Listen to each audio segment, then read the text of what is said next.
Hey guys, how's it going? Welcome back to my Manchester United career on FIFA 14. It's Season 2. The transfer window is now wide open. I'm free to start spending some money, and I need to do so because we are in the Champions League this season. We've got that challenge coming up, which I can't wait to get going with.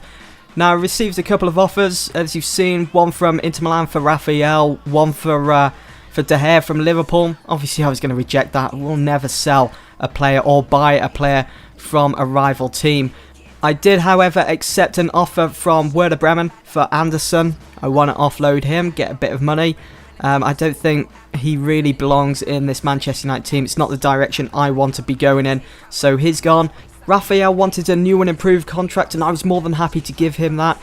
Also, I'm sure if you guys have been following the series, you'll remember that I signed Fabregas up at the start of last season from Barcelona. Because at the time, in real life, Fabregas was linked with moving to the Premier League, linked with actually making the move to Manchester United, because Barca, he wasn't in their plans anymore, and he was shown the door. As you know, he's actually made his move to Chelsea now in real life. So, you guys, you were amazing in the comments below, saying, oh, get rid of Fabregas, bring in maybe someone like Vidal. So I've decided to take that advice on board and get rid of Fabregas. I received my first offer from Madrid for 20 million. I didn't think that was enough, so I counter-offered to 30. Then they went up a bit with their initial offer to 25, and then I countered again to 28, just trying to get a little bit more out of Madrid. I know they can spend that type of money. And then Madrid came back and they said, well, we'll give you 27.5 instead of the full amount of 28. Cheapskates. They really are. Knocking off 500k from the actual counter offer that I gave them. But no, I went back and said, no, if you want him, you're going to have to pay 28 million. Simple as. It's just an extra 500k. I'm sure that they can afford that. I received an offer as well from Fulham. Fulham of all clubs for Raphael. 11.5 million.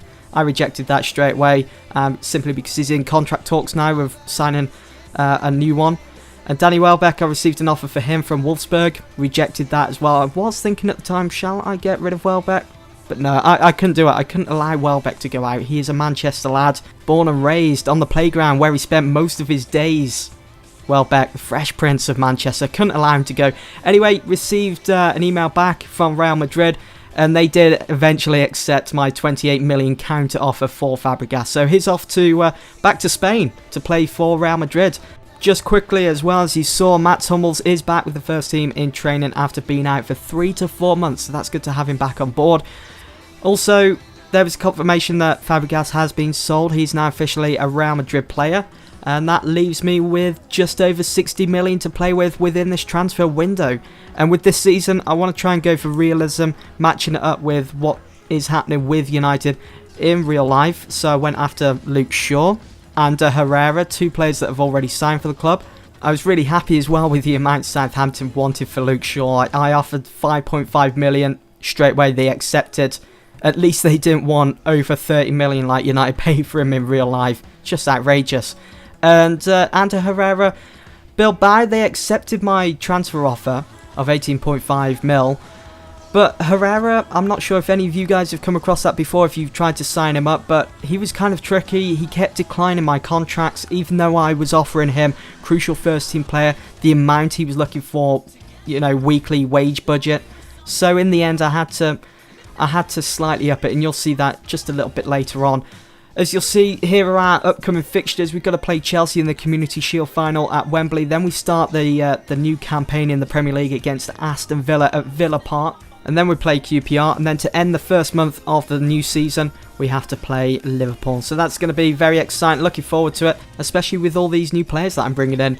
Luke Shaw, I offered him 35 grand a week for 4 years. Important first team player. And straight away, he accepted. No trouble, unlike Ander Herrera. So Shaw's now part of the team, raring to go for the new season. And then I went after Vidal, of course. And you know me, guys. I've mentioned it so many times, not only on this series on YouTube, but on Twitter as well. I'd love to see Vidal at Manchester United. And you know what? I think it may happen. Because if you've been keeping up with Man United news recently, especially just the other day, Evra has completed his move to Juventus. I know, it's so sad to see that, because I was hoping Evra was going to spend another season or two under Van Gaal, maybe retire at Old Trafford. I think that would have been perfect.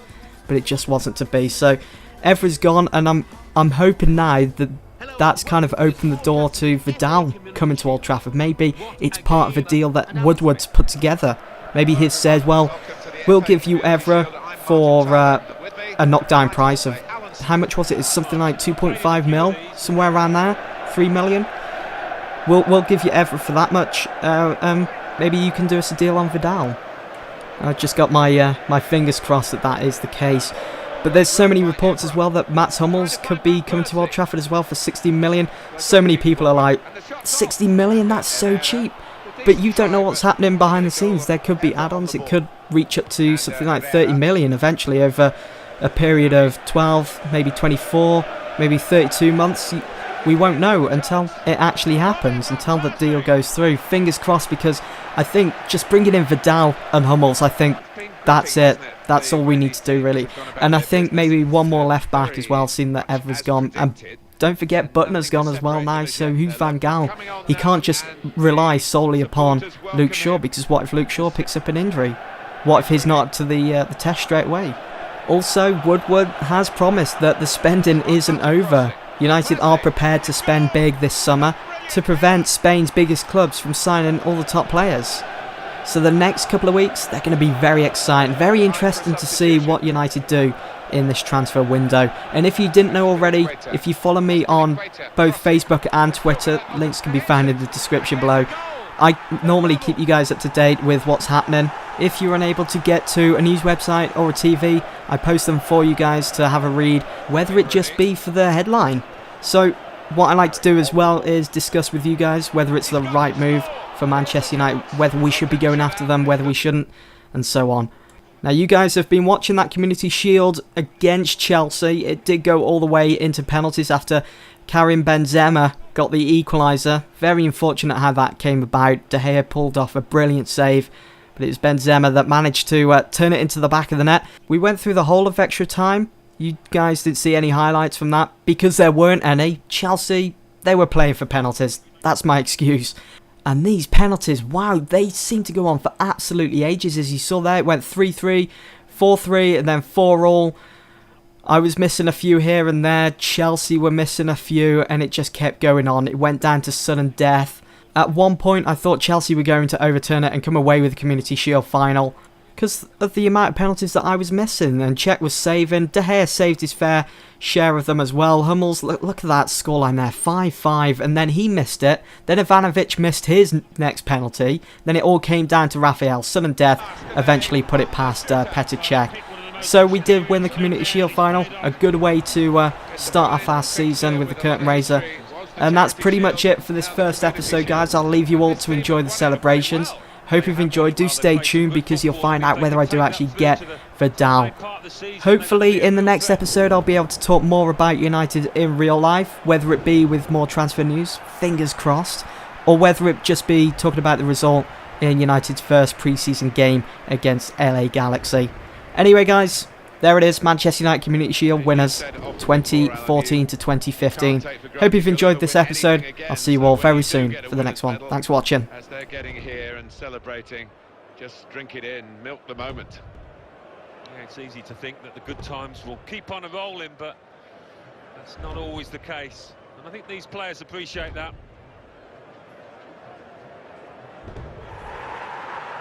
It's been a brilliant occasion. All credit to the organisers for the way it's staged. It sets it up. It makes it such a theatre for these football performers to go on. And this team didn't fluff their lines, did they? They certainly didn't, and that's so satisfying as a professional. You can look back to your big moments, the big occasions, and know that you played your part, you played well.